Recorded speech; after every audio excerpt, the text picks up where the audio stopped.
കോട്ടയം പരിപ്പ് പുത്തൻകരി പാടശേഖരത്തിൽ മട വീണ് വ്യാപകമായ നാശനഷ്ടം.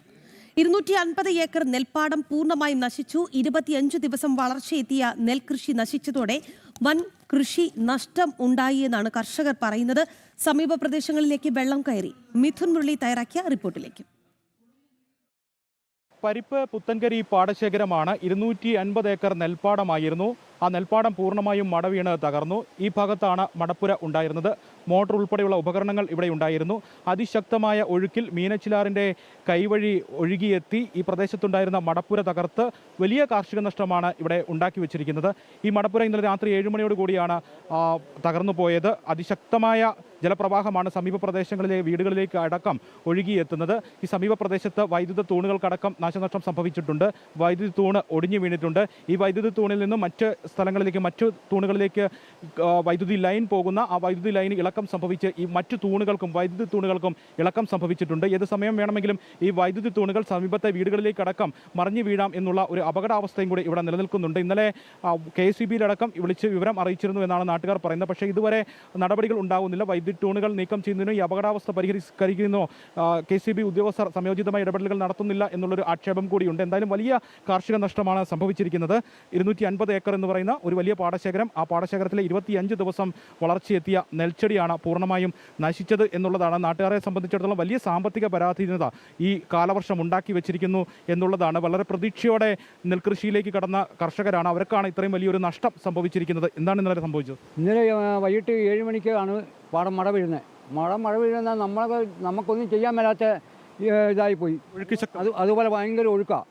അതുകൊണ്ട് നമുക്കൊന്നും ചെയ്യാൻ ആൾ ഇറങ്ങിയാൽ ആൾ വരെ മരിച്ചു പോകും. അതുകൊണ്ട് ആരും ഇറങ്ങിയില്ല. 20-25 ദിവസമായി വിതച്ചിട്ട് പാടം. നമ്മളിപ്പം ആദ്യം കിളിപ്പിച്ച് മരുന്നടിച്ച് 2-3 പ്രാവശ്യം മരുന്നടിച്ച് വിതച്ചാണ് ഈ പോയത്. ഒരു ഏക്കറിന് ഇപ്പോൾ കുറഞ്ഞത് ഒരു 10-15,000 രൂപ ചിലവായിട്ടുണ്ട്. പണ്ട് പണിതുകൊണ്ടിരിക്കുകയായിരുന്നു. പണിതിട്ട് നമുക്ക് പിടി കിട്ടാൻ വന്ന് കിഴക്കൻ വെള്ളം തള്ളി ഇത് തള്ളിപ്പോയി. മോട്ടോർ വരെയും പോയി. മോട്ടോർ ഉൾപ്പെടെയുള്ള ഉപകരണങ്ങൾ ഒന്നുമില്ല.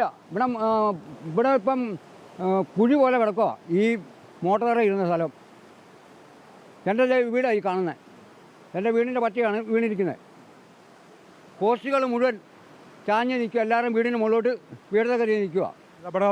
പിന്നെ അറിയിച്ച ഇതുവരെ വന്നില്ല.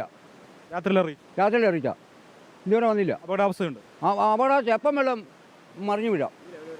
ഇതുകൊണ്ട് ഞാൻ പോസ്റ്റ് ഇത് കൊടുത്തിരിക്കുക, ഗോണി ചാരി കൊടുത്തിരിക്കുക വീടിന് മുകളിലോട്ട് മറിയാതിരിക്കാൻ. അപകടാവസ്ഥ നിലനിൽക്കുന്നു.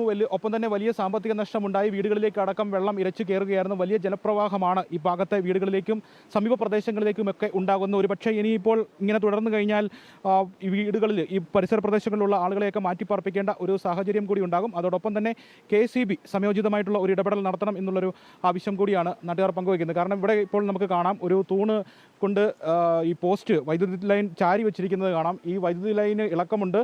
സമീപ പ്രദേശത്തെ ആ തകർന്ന വൈദ്യുതി ലൈനിൽ നിന്നും വൈദ്യുതി പോസ്റ്റിൽ നിന്നും വൈദ്യുതി ലൈൻ ഈ പോസ്റ്റിലേക്കൊക്കെയാണ് എത്തുന്നത്. അപ്പോൾ ഈ വൈദ്യുതി തൂണ് തകർന്ന് വീഴും എന്നുള്ള, ഒരുപക്ഷെ വീടിന് മുകളിലേക്കൊക്കെ വീഴും എന്നുള്ളൊരു ആശങ്ക കൊണ്ടാണ് ഇങ്ങനെ ചാരി വെച്ചിരിക്കുന്നത്. മറ്റൊരു വസ്തു കൊണ്ട് ചാരി വെച്ചിരിക്കുന്നത്, ഏണി കൊണ്ട് ചാരി വെച്ചിരിക്കുന്ന ഒരു അവസ്ഥയ്ക്കൊക്കെ പരിഹാരം ഉണ്ടാകണം എന്നുള്ളൊരു ആവശ്യം കൂടിയാണ് നാട്ടുകാർ പങ്കുവയ്ക്കുന്നത്. ക്യാമറമാൻ ഹരികൃഷ്ണൻ ഹരിപ്പാടിനൊപ്പം പരിപ്പ് പുത്തൻകരി പാടശേഖരത്തിൽ നിന്നും മിഥുൻ മുരളി.